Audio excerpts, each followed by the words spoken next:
지금 여러분께서는 김현정의 뉴스쇼를 듣고 계십니다. 저는 퇴근길의 다크호스 김종대의 뉴스업 김종대입니다. 여러분 최근 거리에서 전동 킥보드 타는 사람 많이 목격하셨을 거예요. 본인의 전동 킥보드를 타는 사람도 있지만 공유 킥보드라고 해서요. 앱을 깔고 회원 가입을 한 뒤에 거리에서 전동 킥보드가 보이면 타고 가다가 또 아무데나 놓고 가면 다른 회원이 타고 가는 그런 식이 대부분입니다. 최고 속도는 시속 25km. 현재 전동 킥보드는요. 도로교통법상 원동기 장치 자전거로 분류가 됩니다. 그러니까 오토바이와 같은 취급이죠. 따라서 2종 보통 이상의 운전면허증이 있거나 아니면 원동기 면허증이 필수고요. 인도나 자전거도로 이용하면 안 됩니다. 차도로만 다닐 수 있습니다. 그리고 음주운전 시에는 자동차와 같이 처벌이 됩니다. 꽤 엄격한 법이 적용되고 있는데 이게 잘 지켜지지 않는 게 문제죠. 지난 주만 해도 킥보드 사망사고가 2건 있었는데요.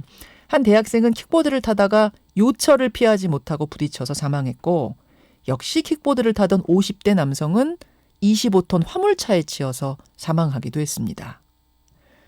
그런데 다음 달 10일부터는 아예 나이 제한, 면허증 제한이 풀립니다. 면허증 없이도 만 13세 이상이기만 하면 누구나 전동 킥보드를 이용할 수 있다는 얘기죠. 지금 우려의 목소리가 나오고 있는데요. 교통 전문 변호사 한 분과 자세한 내용 짚어보겠습니다. 정경일 변호사 연결이 돼 있습니다. 정경일 변호사님 안녕하세요. 네, 안녕하세요. 예, 12월부터 전동 킥보드 관련법이 그러니까 구체적으로 어떻게 바뀌는 건가요? 네, 방금 앵커님이 이야기하신 것처럼 네. 전동 킥보드가 지금은 소형 오토바이로 취급되고 있습니다. 예. 12월 10일부터는 자전거와 같이 취급하겠다는 뜻이나 마찬가지입니다. 자전거 도로 통행 가능하고요.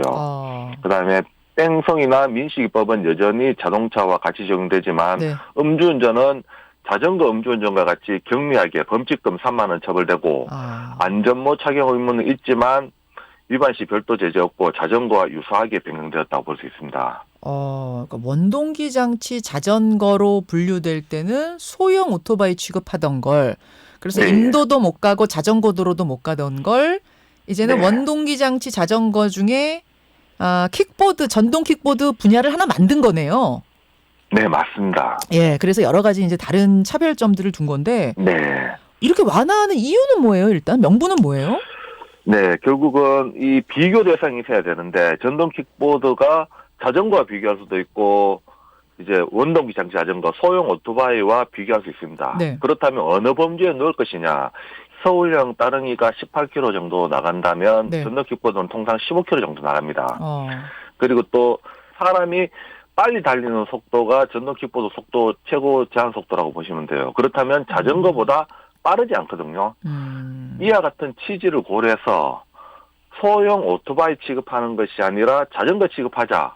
또 지금 계속 현 법대로 한다면 네. 전동 킥보드는 차도로만 가야 됩니다. 맞아요. 예, 오토바이. 차도로 가면 자동차한테는 장애물이 되는 것이고 오토바이 전동 킥보드 운전자 본인은 생명의 위협을 받습니다. 이것을 자전거 전용 도로나 자전거 도로로 이용하게 한다면 네. 자동차 운전자에게도 장애물이 없어지는 것이고 또 전동 킥보드 운전자의 생명의 위협도 더 이상 받지 않게 되고 이런 부분까지도 고려되었다고 볼 수 있습니다. 그럼 여전히 인도로는 못 가는 거죠? 자전거 취급이니까. 네. 예, 자전거들이 지금 인도로 못 다니듯이 전동 킥보드도 여전히 12월이 된다고 네. 해도 인도로는 못 다니는 거다. 자, 네, 근데 맞습니다. 이제 걱정이 되는 게 네. 사고예요, 사고. 사고만 없다면야 뭐 이거 자기 네. 돈 내고 편리하다고 타는 건데 말릴 이유 없겠습니다만 네. 최근에 전동 킥보드 사고가 부쩍 많이 늘었어요. 네, 맞습니다. 전동 킥보드가 보행자를 치어서 뭐 보행자가 사망에 이르렀다 네. 하는 경우는 드물고요. 본인이 차도로 운행하다가 네. 차량에 치여서 전동 킥보드 운전자가 사망하는 경우가 많습니다. 전동 킥보드 타는 분들 사고가 많은 거군요. 피해자가 되는 경우가 네. 많은 거군요. 네, 맞습니다.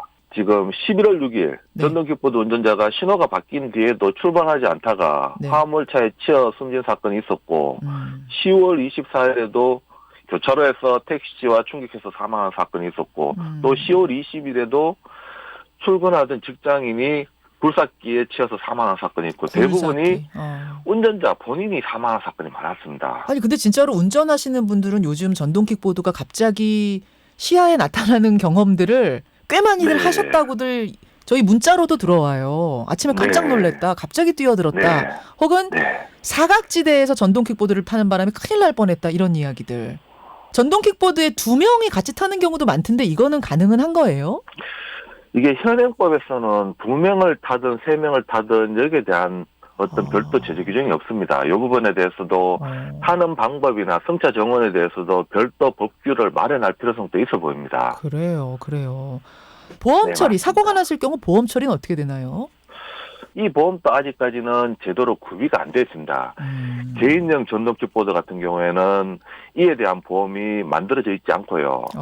공유형 전동 킥보드 같은 경우에는 네. 단체 보험에 그 가입도 의무 대상이 아니라 선택 사항이고 예. 또 피해도 한도가 정해져 있습니다. 뭐 1,000만 원, 2,000만 원, 많게는 사망의 경우 1억 이 정도로 돼 있는데 네. 뭐 전혀 동떨어져 있다고 볼 수 있습니다. 자, 이런 상황에서 이 법이 이 자전거로 이제 취급하게 되는 이 상황, 그러니까 완화가 되는 것, 네. 교통사고 전문 변호사로서 어떻게 보세요? 네, 큰 틀은 어떻게 보면 미래형 이동수단이고 혁신적인 것이기 때문에 장려하는 차원에서 규제를 풀었다. 수긍할 만합니다. 하지만 어떤 규제를 푼다면 이용자 수가 늘어날 것인데 예. 이 이용자 수에 대해서 충분한 공간을 확보한다든가 철저한 교통교육이 이루어졌느냐 이런 부분도 없이 무작정 규제를 풀어버린다면 사고로 이어질 수밖에 없거든요. 뭐 지금 네. 우리나라 도로 실정을 본다면 자전거 도로 좀 가다 보면 차도로 갈 수밖에 없어요. 끊겨요. 예, 인도로도 갈 수밖에 없고요. 예. 그러면 사고가 날 수밖에 없는데 이런 부분에 대한 대책도 같이 진행됐어야 하는데 과연 그런 부분에 대해서도 안전에 대해서도 같이 규제를 고려가 푼 된 건지. 만큼에 대한 안전 챙겼느냐 이것이 문제가 되는 것으로 보입니다. 근데 이런 반론하는 분도 계세요. 아니 자전거도 면허 없이 만 13세가 아니라 10세도 타지 않느냐, 9세도 타지 않느냐. 그렇게 따진다면 네. 왜 전동 킥보드에 대해서만 이렇게 엄격한 규제를 하려고 하는가? 이런 반론. 네. 자전거는 어느 정도 문화가 성숙이 되어 있고 학교에서도 안전교육이 이루어지고 관공서에서도 교육이 이루어집니다. 예. 하지만 타는 사람이 같은 사람인데도 자전거 탈 때는 보통 보행자가 자전거에 대한 위협을 안 받습니다. 하지만 전동 킥보드 같은 경우에는 보행자도 위협을 받는다는 말을 많이 듣거든요. 예. 승용차 입장에서는 장애물이 된다는 이야기도 많이 듣고요. 이걸 탈 때 여기에 대해서 문화가 제대로 형성이 안 됐습니다. 교육도 제대로 안 이루어지니까 네. 자전거를 타는 사람들은 큰 말이 안 나오는데 전동 킥보드에 대해서는 유독 말이 나오는 이유는 그 교육이나 문화의식 이런 부분이 전혀 갖춰져 있지 않기 때문입니다. 게다가 전동 킥보드 그렇죠. 자체도 조금 네. 다른 게 자전거와 부피가 네. 훨씬 작고 훨씬 날렵하잖아요. 그래서 운전하고 네. 있을 때 자전거가 휙 끼어드는 경우는 별로 없지만 전동 킥보드가 날렵하게 이렇게 요리조리하는 경우는 꽤 많이 봐서 아마 운전자들이 네. 그래서 좀 달리 느끼는 거 아닌가 싶기도 하네요. 운전 습관 그런 네. 부분도 큰 문제라고 볼 수도 있습니다.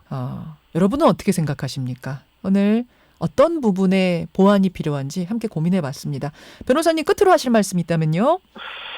네, 이와 같은 뭐 이동수단, 미래형 이동수단의 측면에서는 상당히 긍정적이고 혁신적이지만 교통안전 측면에서 본다면 많은 우려가 있습니다. 이 우려 부분에 대해서 공간도 확보돼야 되고 철저한 안전교육도 이루어져야 되고 또 피해가 났을 때 여기에 대한 회복, 철저한 회복이 될 수 있도록 충분한 보험제도가 갖춰져 있어야 되는데 이 세 가지가 같이 따라오지 못했습니다. 따라오지 못한 지금 상황에서 12월 10일에 규제 완화 푸는 거 미뤄야 된다고 보세요? 스탑해야 된다고 보세요? 그건 아닙니다. 그거를 법을 개정한다든가 다시 폐지할 문제는 아니고 예. 어느 정도의 시간도 있고 교육도 이루어지고 보험도 시급히 아니면 정부 차원에서 만들면 되는 문제입니다. 한 달이면 돼요? 정부 차원에서 의지가 있다면 예. 어떻게든 사고 발생에 대해서 접수를 받고 보상을 해주고 뭐 나중에 보험을 만든다든 하는 방법도 있기 때문에 예. 지금 같은 경우에 뭐 어느 정도 입법 예고가 이루어져서 한 달 후에 시행되는 마당에 이 법을 폐지하자라고 볼 것은 아닙니다. 여기에 대해서 조급한 또 있고 부족한 것도 많지만 이 부족한 것을 채워가야 될 것입니다. 예. 앞으로. 알겠습니다. 안전모 착용 문화도 그렇고 뭐 여러 가지 문화적인 측면이 같이 동반돼야 될 텐데 한 달이 조금 부족하지 않은가 저는 걱정이 되기도 합니다만 고민을 해봐야겠네요. 변호사님 고맙습니다. 네, 감사합니다. 예, 교통사고 전문 변호사 정경일 변호사였습니다. 김현정의 뉴스쇼는 청취자 여러분의 참여로 이루어집니다. 트위터, 페이스북, 레인보우 게시판, 그리고 단문 50원, 장문 100원의 유료 문자 샵 1212, 우물정 1212 통해 참여하실 수 있습니다. 김현정의 뉴스쇼, 여러분과 함께 만듭니다.